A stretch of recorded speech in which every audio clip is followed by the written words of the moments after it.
Welcome to Think Inside the Square. My name is Celia Pavelev and I'm the Director of Marketing and Communications at the Australia Council for the Arts. And yet again, I'm your virtual MC for today, sharing insights into our wonderful industry, sector, community and world. I'd like to acknowledge the Camaragal peoples, the traditional owners from the land from which I'm coming to you today. And I'd also like to acknowledge the many nations throughout Australia that we are gathering from here online to talk about culture, platforms, and adapting digitally. I'd like to pay my respects to elders past and present and acknowledge all First Nations peoples present and online for this session. This is our 11th session in our series. I was very excited last week. We hit double figures that we created here on a Tuesday at 2 p.m. It's a Zoom session that we are Zooming through Facebook Live. And today we're joined by another wonderfully generous panel. Lauren and Antonia and Alyssa and David are back to interpret, use our Auslan interpreters again. So a tiny little bit of housekeeping. No bathrooms and exits today, just the Q&A box and the chat box in your toolbar down at the bottom. If you have a question that you would like to place to the panel, the Q&A box is your place. And if you're coming to us through Facebook Live, the chat box will send your little question or comment through to us, which we'll either answer throughout the session or I might wait until the end and draw into our final discussion as we come to the end of today's session. We also have closed captions available through Zoom by clicking on the closed captions icon on the bottom menu bar. And as I welcome before, Alyssa and David are interpreting for you through Auslan. So our panelists this week are going to be taking us through some industry insights as we've come into COVID and now as we start to look ahead, as we start to come out of COVID land, as I keep referring to it. Our first panellist today is Lauren Isinger, originally from Sydney. Lauren's now based in London, but she's actually here in Sydney. She escaped in time, where she works for Circo Contemporary Circus as the International Development Manager. Prior to taking the role in 2019, she was festival programmer and producer for Underbelly, programming 600 shows a year into their festivals across the UK, including Underbelly Festival South Bank, Underbelly Edinburgh, as well as Christmas in Leicester Square for Westminster Council and Edinburgh's Christmas. She's been project manager for Sydney Festival, programming Circus City and working on large-scale outdoor events, including Symphony Under the Stars. As a freelance producer, Lauren has toured circus and theatre work across Australia through her independent company, Lauren Isinger Productions, orchestrated the Australian premiere of Symphonic Spectacular, The Magical Music of Disney with Walt Disney Music, and fostered young artists at Warehouse Circus. Circo is putting the finishing touches to a new podcast, or has actually put the finishing touches to a new podcast called Producing Heroes. Incredibly creative producers, impossible feats, unlimited challenges, and the stories collected along the way, all in a day's acrobatics works for Circo. Over to you, Lauren. Thank you. I will just share my screen here. I've got a little presentation.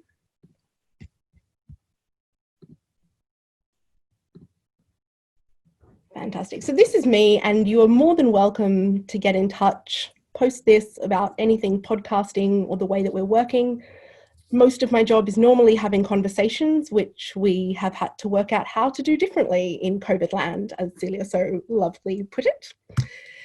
So once we evacuate a company of acrobats out of Paris and we work out how we're going to operate on Zoom and in online contexts from home, we turn to what now? All of our touring has evaporated for the rest of the year, and Circo are normally touring far more often than they are home, up to 11 months of the year. So now we have lost the main way that we communicate with our audiences, and we have a digital platform instead. So we start asking, how do we communicate meaningfully? How do we continue to create in isolation? Circus is inherently physical and involves contact. Sharing our art with our audiences involves closed spaces that are all, of course, shut down. So what does this look like? And if digital platforms are our stage now, what do we create that is authentic and meaningful? So the back catalogue of recorded works that Circo has are largely not made to, they're not the art themselves. They're a recording of art for mostly archival purposes, and we didn't feel like putting those out to the public was a meaningful and expressive way to interact with our audiences. So we have to start thinking, what can we make that's native to the digital platform and continues to communicate in a way that we find authentic? Producing heroes. So we start to think about the idea of doing a podcast. And then, of course, the next question is, who do we talk to? What do we want to say? What conversations does the world need to hear right now? And we find that there's a lot of podcasts where artists are being interviewed or speaking, and directors are talking about their work, but comparatively few about producers. And yet, producers spend their lives staring into the unknown, wondering what could be, and then finding a way through, a path to make it happen. So these people are alchemists, are drivers of our industry, are professional problem solvers, and yet mostly invisible. And because Circo has done such extensive touring around the world, we know a lot of producers. And in fact, Yaron has said some of the best, most of the best opportunities that have come our way are because of imaginative and creative and innovative producers. So why don't we share these stories? And that is what we did. Our producers are 14 individuals across 13 episodes. They come from 6 different countries. They work across regional and city contexts. They create in different environments, from fringe festivals to opera houses to public art projects, and within different timeframes. Some program 800 shows a year, and some spend 10 years working on a single production. So we wanted to get as broad a snapshot as we possibly could and see if there were underlying themes, ideas, and then, of course, the individual stories and challenges are, of course, incredibly interesting. So, in facing the unknown and trying to come up with solutions, the things that run as common themes are resilience and tenacity and incredible problem solving, often problem upon problem, always keeping front and center and driven by a passion for the industry, a love of artists and a love of audiences.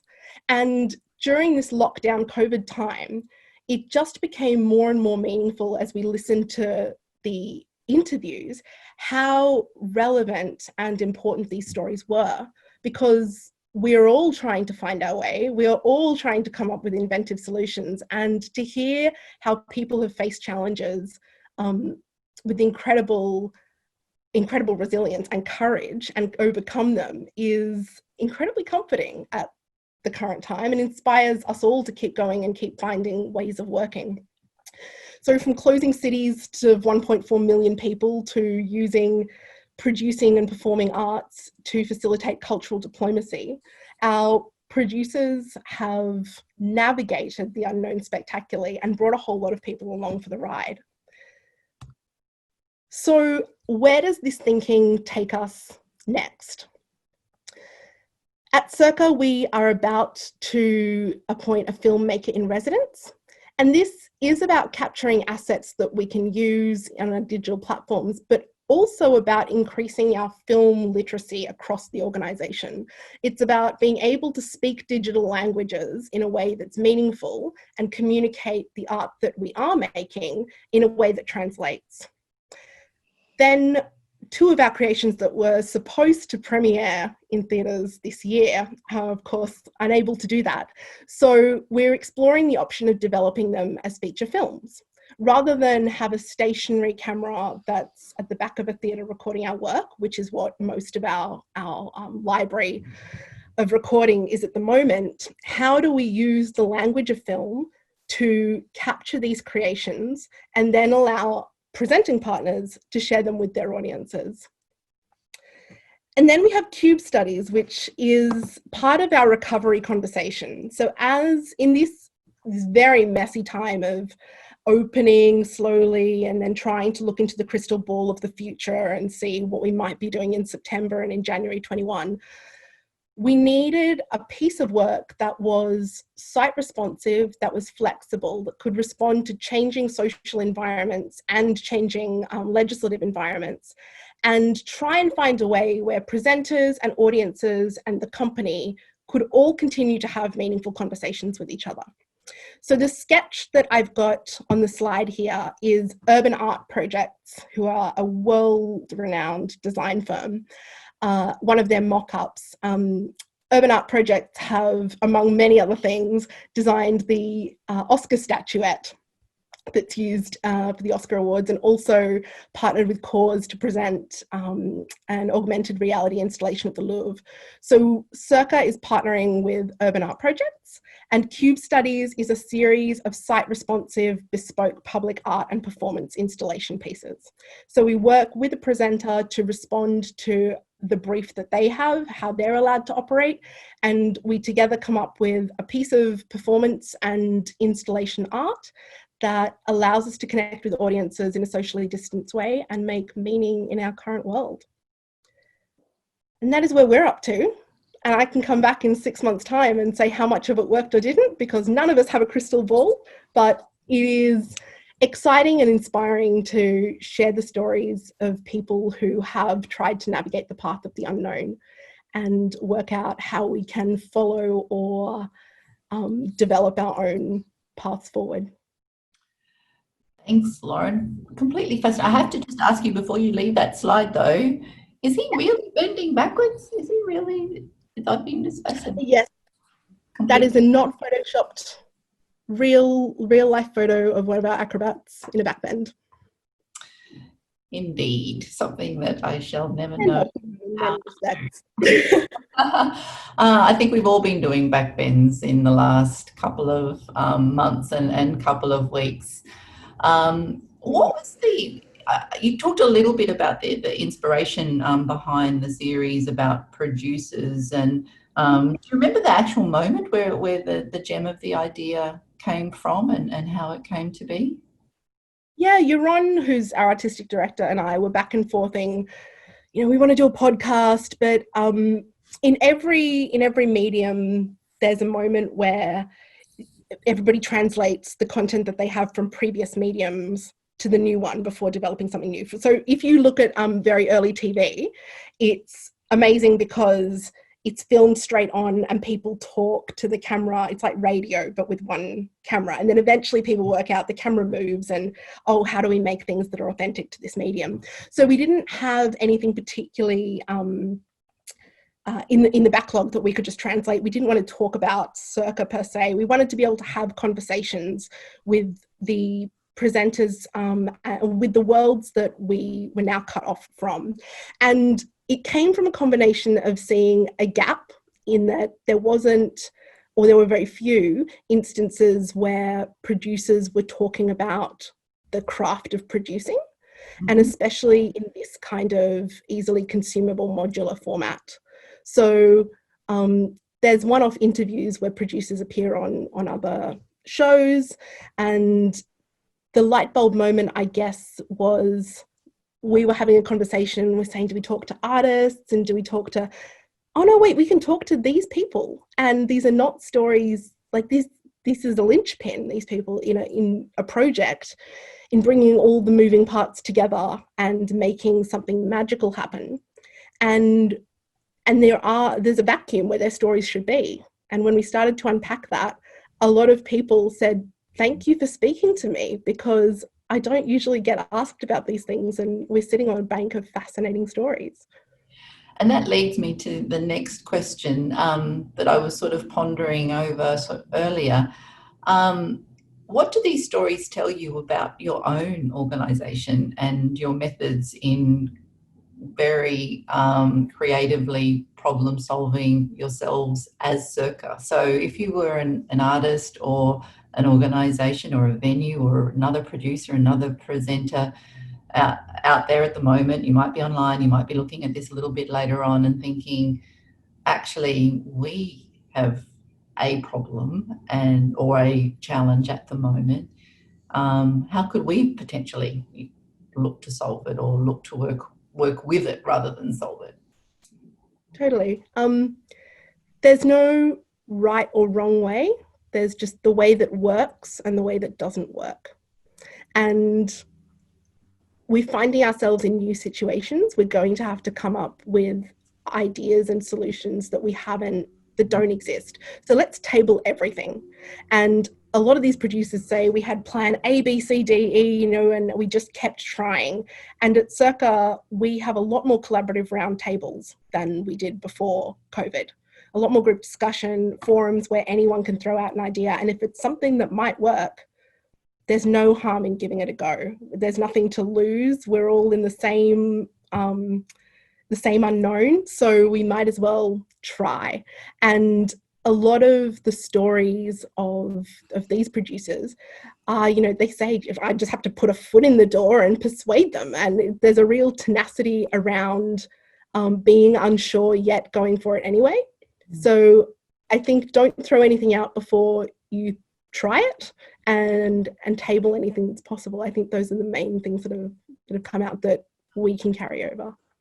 And thanks, Laura. And Sarah Knight has asked a question which you may or may not be able to answer at this point in time, but might be something that you might be able to answer in the future. Will the filmmaker in residence be an ongoing program? We're not sure. I sincerely hope so. It came out of the fact that we needed to create or wanted to create different film assets, and they were quite broad. It's like, okay, well, we're starting to work in the studio. Wouldn't it be great if we could record that? Also, what about a trailer for this? And how do we translate, this piece of work that we have over here? And rather than those being different consignments, we thought, why don't we actually pull them all together, bring someone into the company who can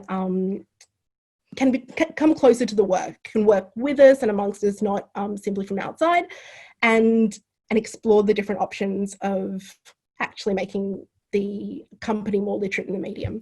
So at the moment it's contract, but I watch this space. Well, that's why I wasn't sure if it was one of those questions that you kind of, where there are many questions that many of us can't answer on a day-to-day basis at the moment, and we're all experimenting and trying new things. I do have one last question before we whip over to Antonia.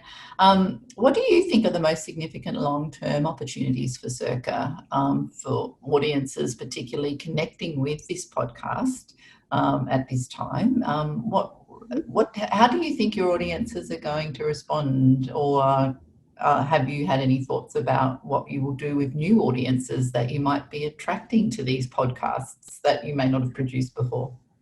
A lot of really interesting questions. I think one of the really, really beneficial things that this time and this podcast has allowed is to have a much deeper and more authentic conversation. So normally we're in a racing world, we're talking about the next thing that's happening and come and see this and what about this and what's your idea and how can we interact with that? And here we actually got to say, what makes you tick? And what do you believe in? And so the connections that we make and that hopefully translate to audiences are much deeper, and they're about values and connecting on a human level in the same way that we hope, the work does when you come and see something on stage. But of course, we don't know when we'll be able to do that again. So these are really, they're not time bound. They are much deeper and more engaged conversations than we can maybe have in the pre-COVID racing world. That concept of you're sort of touching on that concept of pausing too, isn't it? Of like maybe pausing your presence on stage, but giving your audiences a moment to engage with the stories around the stories, and the imaginations and that creative process that happens pre-seasons and pre-tours, where the audience are front of mind for the producers and the artists and the organisations, but they may not have that little lens into all of that, into those stories, perhaps. Yeah, so I'm with you. I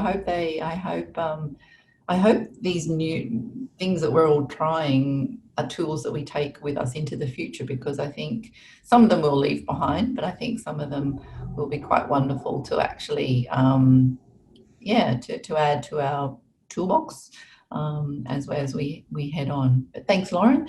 So now we'll introduce Antonia Seymour. Antonia has been the Executive Director of Arts on Tour since 2016. She brings to Arts on Tour a rich knowledge of the performing arts sector and touring, as well as a deep interest in the social impact of arts experiences and the mental well-being of artists and arts workers. Antonia's previous roles include producer and development manager at Urban Theatre Projects, associate producer at Performing Lines, head of marketing and sales at the Lyric Hammersmith in London, and when I first met Antonia, marketing manager at the Sydney Dance Company. Antonia is an alumna of Social Leadership Australia's Sydney Leadership Program and one of our own Australia Council's Emerging Leadership Program. She's also co-chair of PYT Fairfield and sits on the board of the Quincey Co. Antonia, over to you for your wonderful insights into this period of COVID land. Hello everyone, it's great to be here. Thanks Celia and Renee for the invitation, and Lauren, that was a great presentation. Thank you. I'm coming to you from our office on Gadigal land in Redfern, and I pay my respects to elders past, present and emerging, and to all the elders of the vast many lands that we usually travel across in our work every day. So I'm going to talk a little bit about what it's been like in touring land for Arts on Tour and the touring world generally. And what the future might look like from our perspective. But in case I've seen there's quite a few familiar names on the list, so it's great to see that. But I'll just, for those of you who don't know who Arts on Tour is, I'll just sort of give a bit of a rundown. So we're the largest touring service organisation in Australia and the peak body for touring in New South Wales. We work with a network of around 100 regional presenters around Australia and about 100 artists and producers and companies in New South Wales mainly. We work with lots of range of companies. We've got Monkey Bar on the line with us today that we work with a lot. We've got Bangara, Stalker, and independent artists as well. So the whole kind of range from really big companies to independent artists across genres. And to give you a quick idea of scale, so in 2019 we delivered 14 tours at a cost of about $4.5 million, nearly $1 million of which went to unsalaried artists and crew, which is one of my favourite statistics. And we reached about 130,000 audiences across Australia. And as well as developing and delivering tours, we also have a sector development program, which is things like we have an annual touring workshop, and we have an event called Salon, which we run 2 times a year, which is a sort of lo-fi pitching event for getting sort of presenters and producers in New South Wales together so that they can talk. And we also run usually mental health first aid certificate programs as well for touring producers and crew. And we work on sort of at an advocacy level on sort of the touring sector generally. We're about to sort of launch into sort of sustainable touring. We've worked on mental health and also sort of diversifying the touring sector in terms of what kind of work is touring and what kind of audiences we're reaching. So that's a bit about Arts on Tour. So what we don't do, and this is, we don't work directly with audiences and we don't make work. So, but our kind of whole sort of reason for doing what we do is that we all sort of believe to our core in the power of live experiences and their ability to create community. And one of my favorite kind of expressions is that idea of, the sort of ceremonial intimacy that live experiences create. And so, like for all of us, this period has been really, challenging. when it's the whole, you know, we've got such a sort of singular model of what we do. So in terms of how we've, in terms of what it's been like for Arts on Tour, like all of us, you know, as Lauren said with Circo, our first thing was sort of dismantling 8 of the tours that we had going on the road this year, which involved, so that was sort of over 120 sort of contract terminations with venues across Australia. And that took a really long time. It was a huge amount of work and a huge amount of grief. And so we were still really doing that when the rest of the industry was sort of doing this mass migration to kind of creating digital content. And obviously the great thing about being able to do that was the huge amount of imagination and love and care that could then go into this sort of new sort of platform of creating. But for us, that was kind of really unnerving, to be honest, because we're not creators and we don't have direct relationships with audiences. So we had to really sort of think about what our role is in this kind of process. And yeah, and it kind of made me sort of think of, you know, the sort of more disruption we have and the more adapting we do, I sort of feel like the more kind of stability and certainty we need to sort of find somewhere in support for this kind of disruptive, adaptive, incredibly agile kind of activity that the sector's doing. So we sort of really thought that Arts on Tour's role in the middle of this crisis is actually more in that area. And so basically I said to Celia, when I was preparing to do this, and I said, Celia, so we don't have a digital strategy, and that still sort of feels a little bit heretic to kind of say that in this time where everything is digital, and it's quite unnerving to be deliberately not digital. So the things that we would normally do, like the salon, which ironically was supposed to be today, and our touring workshop, we've decided not to do them online because because there's so much already, which is fantastic. And so we're sort of, our first live event will be in Wagga in October at Art State. So for us, so that's all been quite, it's like watching another sort of world go by and thinking we're not on this digital train.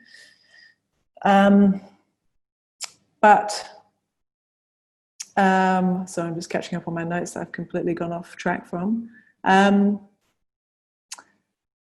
So what we have been doing is we've been doing a lot of talking. So we've gone back to completely. So we've done a lot of talking on the phone with our presenters, and this sort of strange, circuitous conversations that we've all been in, where things sort of change. You know, at the beginning where it felt like it felt like 3 months had gone past and it had been 1 week in terms of how much stuff was changing. So yeah, we've been sort of keeping up the relationships with our presenters and our producers and we're sort of working with some collaborators, including Circo, on touring safe guidelines. So how are we going to tour again? You know, and sort of the feeling that there's obviously that whole will things happen this year or not, and the feeling now is that they could well happen sort of from October onwards this year. So again, I think that the funny experience of late has been just getting used to being sort of digital, and now suddenly, oh, okay, in a minute we might all be, venues might, this whole thing of venues need notice to be able to open. It's an extremely kind of complicated process, which obviously schools didn't really get very much warning on, so hopefully venues will get a tiny bit more. So we've been doing a lot of thinking about what the return will be like, and crazy as it may sound, thinking about 2022, because in the crazy land of touring, that's what we would normally be doing at sort of this time. So yes, we're sort of basically trying to hold steady is what we're trying to do. And then sort of think about what what will change in the after times, as I like to call them. And I think, so for me, there's three sort of stories that we hear all the time in terms of what the kind of challenges are. And that, obviously the number one for all of us is sort of audience behaviour uncertainty. So it's great that Australia Council and lots of people are doing surveys to sort of try and get some kind of feeling about what audiences are going to want. But we all know with surveys that what you say is not necessarily what you actually do, and how do we even know? So that's just the number one sort of reality. For us, the second very common sort of theme is most of the regional presenters we work with most of their funding comes from local councils. And so the story really does depend on the health of that local council and their commitment to the arts.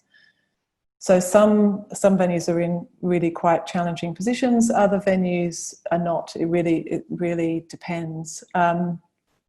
But there's the feeling that there will be sort of less programming funds available, and that there will probably be less of an appetite for taking risks, both artistically and financially. So less funds to lose, but also the idea that to get audiences back in their seats, familiarity and things that make you feel good are going to be sort of the first approach of lots of venue managers. So they're the sort of, yes, but and then I feel like there's a sort of series of kind of opportunities which are emerging, which will be interesting to see how we embrace them or how the sort of touring mechanism and everyone who's involved in touring, how we kind of approach them. So I think the key really exciting thing is seeing all over the country sort of more demand for work by local artists and local stories. And it was great, with the Northern Territory, for example, that they were the first theatre to open, but all of their borders are closed, of course. So it's a fantastic opportunity for local artists to be showcased and to develop their profiles. And so I think that will continue. I think that's one thing that has been sort of, germinated in this time, and will kind of, audiences will want to see them more. And there's been great things like Cairns Performing Arts Centre started these sort of kitchen sessions, which was showcasing local musicians. So I think it's been a great time for local artists to come to the fore. And I think the impact on touring for that will be potentially less demand for touring work or much more of a desire for artist exchange, which again, a lot of us have been talking about for a long time anyway, but I think there'll be much more of a kind of appetite for that. And I think the other interesting thing is, again, because of the timing of touring, there's often quite a lag. So if you've made a new work in 2019, it normally wouldn't sort of be touring regionally until 2021. And I think because of, we've had COVID, but before that we had bushfires, we've had floods, we've had such extraordinary kind of events that have impacted local communities and all of us, that the sort of need for work to be more current, I think, is going to be a sort of really big thing, and how that sort of is managed from the point of view of funding mechanisms is we haven't really got to yet. And I think, again, something that's sort of been sort of bubbling along for a while is this sort of idea of having more residencies to allow for this local artist exchange. And so one of the tours that we had to let go, which was PYT's playlist in 2020, this year. So the tour has fallen, but we're sort of trying to create some kind of residencies with a fewer sort of number of venues sort of in place, which will be much less reach, but potentially a sort of deeper impact and a long-term partnership that might start then with PYT and those venues. And then I think the other thing that again will probably happen is sort of more digital live hybrids. So I think now that we've got a sort of highly literate digital kind of community, for projects that we do that are sort of participatory in nature, that they might be like have a local choir, or they might have some kind of local engagement component. I think the sort of ambitions of those kind of projects will be able to be increased because we'll be much more used to sort of digital engagement in the lead up, and then obviously that can get sort of that can also augment the actual sort of live presentation, you know, when we're actually on tour as well. So I think there will be some really good, some really exciting kind of evolutions that come out of this massive disruption. So I think for me, in the holding steady, looking at where there are these little pockets of kind of room for change, I just think the whole thing is just sort of really focused or really emphasized just how exquisite shared experiences, live shared experiences are. Like they do feel exquisite now. Like I sort of dream about going to the theatre and thinking, oh my God, like that's amazing. So I think that people are going to really appreciate being part of their sort of theatre, their kind of their community even more. And there was one sort of anecdote from right at the beginning that's really stuck with me through this whole kind of pandemic, which was Carissa Campbell at Wagga Civic Theatre said that, you know, this older lady, a regular attendee, came in to sort of, you know, book a ticket for a show, and you know, and she got told that the show had been cancelled, and she said, but this is what I live for. And I still kind of, you know, I just think that's such a beautiful reminder of how important it is that we do have these, you know, this ceremonial intimacy. And yeah, things will be different. It will never be the same again, but I have no doubt that, yeah, it's going to be I think we will be embraced when we make our return. I think that's a good place to leave it. Thank you. And I think you couldn't have said anything more poignant than this is what we all live for. I think there are many, many things that are connecting us all together, everyone being in this all together at this particular point in time. And I think everyone in this group, everyone who has signed into any of our webinars across anything Council is offering, the sector, the artists, the audiences, everyone, definitely everything that we are living for at the moment. Sorry, that's very emotional. I know. I've said that so many times, and it still kind of chokes me up. It was just such a poignant moment. Anyway. It is indeed. So we have, as I expected, questions popping into our little boxes down the bottom. So I'm just going to sort of maneuver my way through a few of them. So Antonia, do you think the lag between creation and touring will and can be shortened as we step into the after times? I was furiously taking notes from both of you because you both said some really beautiful things. And how do we'll come back to audiences because there's a second part to this question, but about will it be shortened? Yeah. Look, and it's such an interesting, for the people who know this world, it's such a sort of interesting dilemma because it's sort of driven by the venues and producers. So producers often want to have things locked in. So big producers, say the opera, there's sort of the train, you know, it moves so that the opera, for example, want to have things booked in a year and a half in advance. So venues' calendars book up kind of in advance. And it's sort of like this train everyone's on, you know. So there's that, and then there's also this sort of, obviously venues need to see work before they program it, for the most part, not always. Companies like Monkey Bar, Sydney Dance Company, Bangarra, ones that tour a lot, there's enough trust in the brand, for want of a better word, that sort of that new works can be sort of bought with confidence. So it's a really tricky one. I mean, I think in the end there'll be a need for both, but it would be great if funding could be sort of more open-ended, so you could sort of it's like getting kind of a pre-approval on a loan, basically, that you can go and sell a show, knowing that you've got the money, so you don't have this massive lag in sort of getting the funding. So it's something that would be great to look at, because it is a sort of ongoing, it's sort of an ongoing issue, or ongoing opportunity, I would say. And I kind of feel like there's going to be a real need for currency, I think. Yes. So yeah, more talking to be done on that, I think. Indeed, I would agree. And with the touring being, there were many common links between you both today, and it made much sense to have both Circo and Arts on Tour talking and in conversation here today.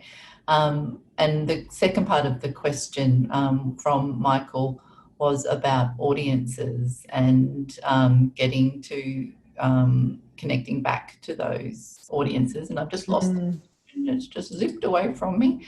How are we able to get works back to those audiences as quickly as we can? And I know that there's probably no one answer to that, but is that something that you're thinking about back in your?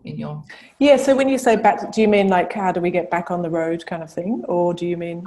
I think connecting back to the audiences, because I think as especially if working in the international space and then working as the step away from the audiences not being the producer of the work necessarily, but knowing that there will be a lag between giving works to those audiences.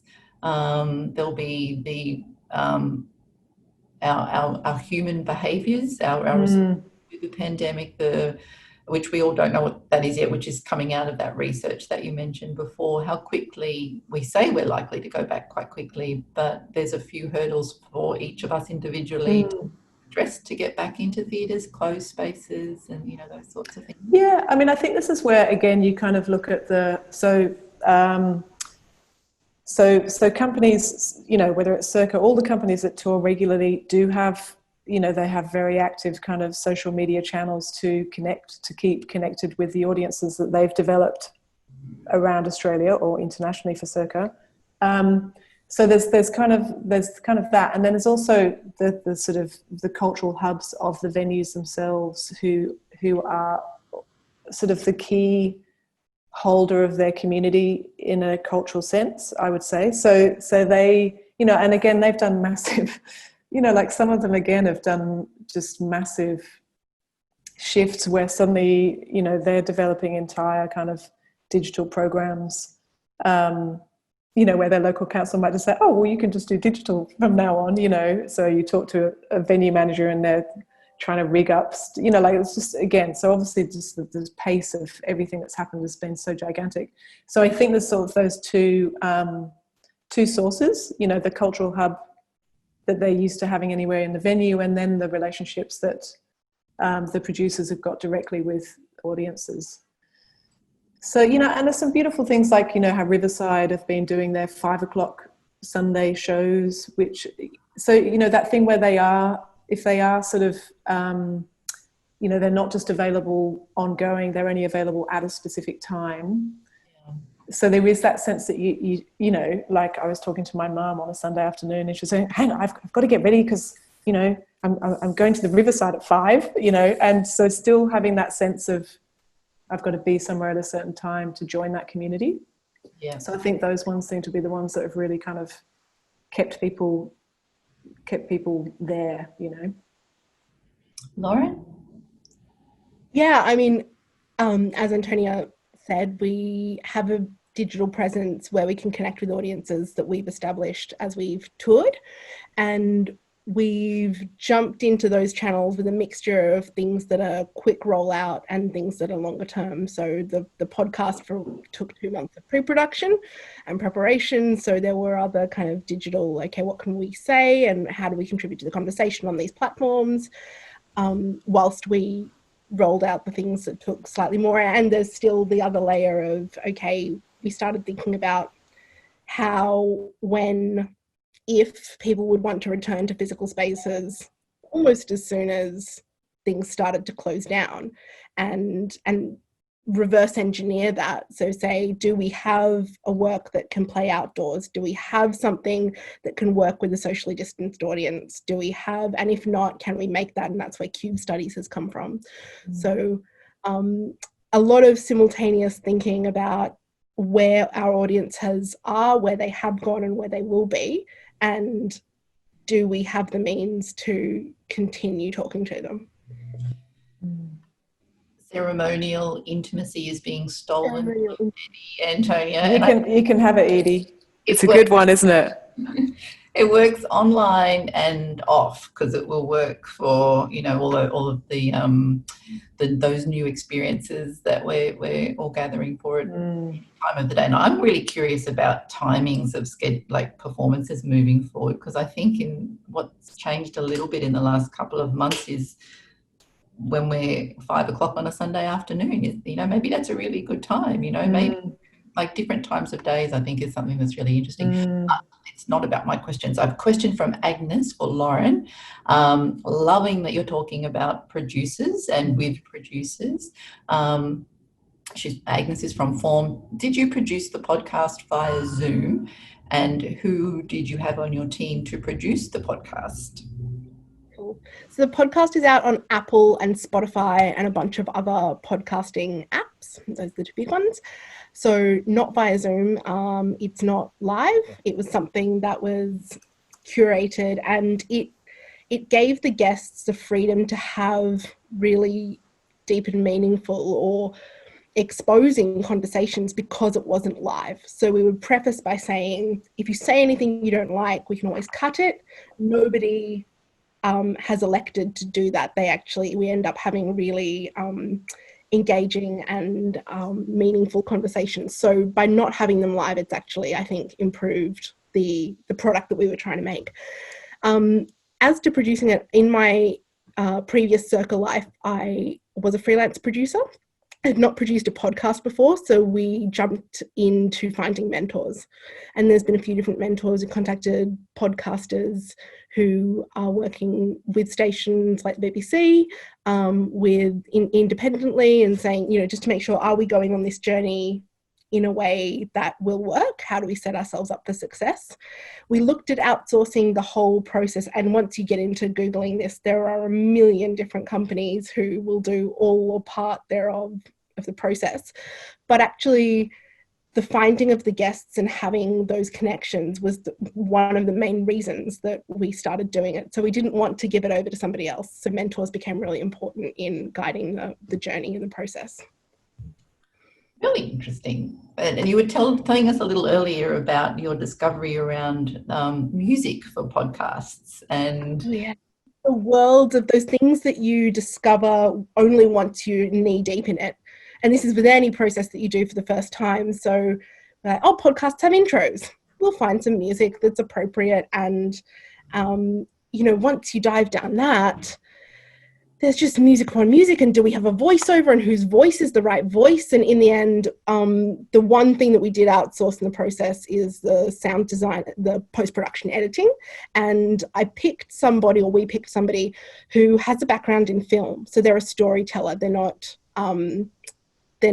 only a technician, they're a technician and a sound designer storyteller. So that was really important in having someone with an understanding of story arc to help craft the conversations. And that person ended up creating the intro, which is audio splicing of a lot of the interviews. So it's everybody speaking that makes music. And Antonia, I'm sorry that you weren't able to have your salons today, but I am grateful that you were able to join with us. But a question from Jackie, are your workshops open to anyone or just? Yes, they are open to anyone. And so I don't think we'll do one this year now, which sounds very strange to say, but we always do a lot of one-on-one advice, and we always have an open door policy. So anyone who wants to just have a chat about touring is always very welcome to give us a call. We even got a visitor to the office next week, which feels very radical. That's very exciting. It is very, I mean, we're not allowed visitors yet, or allowed visitors yet, but it is that concept of being in person and the live experience, and there's been numerous comments in the Q&A box and the chat box about that valuing of that, and that they're really, and I think it was Will who was talking about it is precious, and it will be precious. And I think if I am constantly talking about the silver linings of this period, because I think we're day to day challenges, problem solving, everything that you talked about at the beginning, Lauren, about that are the day to day of producers. But we can flip that and choose to look at them as opportunities. And I think that connecting people now in different ways is an opportunity to connect them in different ways when we come out of this, in those after times, and revaluing what it means to come together, to sit in a theatre, to go to a gallery, to create together, to create works together, to be members of choirs and groups, produce things together. You know, we'll may take on a different internal sentiment when we actually sort of get there. But just to sort of finish up, to be or not to be digital, to have or not to have a digital strategy, I think, you know, they're the questions that everybody has addressed or asked themselves in the last, you know, couple of months now. And I think that one size doesn't fit all in this experience, nor should it, and nor will it in the future. And I think if we were to ask ourselves, what would we have done differently in the last couple of months, and what does the future look like? You know, is there anything that comes to for either of you two? There's just something that I think is so really great. I really like, you know, how Sydney Dance Company does their studio classes, and that they've had all a sort of, and I don't know whether you've had this as well, Lauren, but yeah, so people who were too scared to kind of do dance in person have been happy to do it on Zoom. So I think those kinds of things will be really interesting, where it ends up that you sort of maintain a sort of online presence as a sort of starter, you know, sort of stepping thing. So I think that stuff is clearly where, yes, you know, and there was this, I heard on the radio about sort of 50% of women saying they won't go out to gyms because why would you when it's so much quicker to do it at home? So I think it's going to be like any new sort of technology that comes in, where the other one doesn't disappear, but it just gets sliced. And I think all the companies that have developed sort of really successful digital strategies during this time, it will sort of probably continue, and then it will be monitored to see where audiences are at. I mean, I think it's just astounding how quickly we've been able to do it, you know. So I think then the idea that you can just keep adjusting a sort of up and down dial of live versus digital is a pretty phenomenal idea. Yeah, I think it's that how do we not just use our digital platforms to talk about what we're doing live, but how do we use them to create something that's entirely different, natively, to that format? I think I agree. There'll be a combination of both. I think so too, and I think I don't think we need to know all of our future plans now either, and I think it's okay that we take that concept of pausing and adapting and the lovely values that you articulated, Lauren, but that you both share, of resilience, tenacity and problem solving. And I think they're things that everyone is drawing from themselves as artists, as organisations, as venues, as producers, as presenters, as audience members, being willing to accept a performance that they may not have seen before, or to try something that they may not have dipped their toes in before. So again, many, many silver linings to this particular period in time. Antonia and Lauren, thank you so much for such generous conversation. I think it is I think the arts are what we live for, and I think that's very clearly articulated in your very generous offering. So thank you so much for sharing your industry insights of COVID land with us this Tuesday on Think Inside the Square. Thank you everyone who has joined us out there. We can't see you, but I know that you're out there, and your wonderful questions and conversations along the way. Thank you to Alyssa and David once again for taking us through and interpreting our work today. Thank you for the team behind the scenes, Renee and everyone else. And thank you also to our Facebook and our other group, other participants who sent questions along the way. Please continue to do that, because that's how we curate our next week's session for you and pull together themes and ideas. Don't forget, if you haven't registered or checked out what our offerings are this week on the Creative Connections webinars, we have, as always, our Friday First Nations round table that happens at 2 o'clock on a Friday afternoon. We have research webinars that have been added into our suite of offerings for the week. And I think that's about all. But yeah, thank you everyone, and see you next week. Have a good week. Thank you. Thanks, Celia. Thanks, everyone.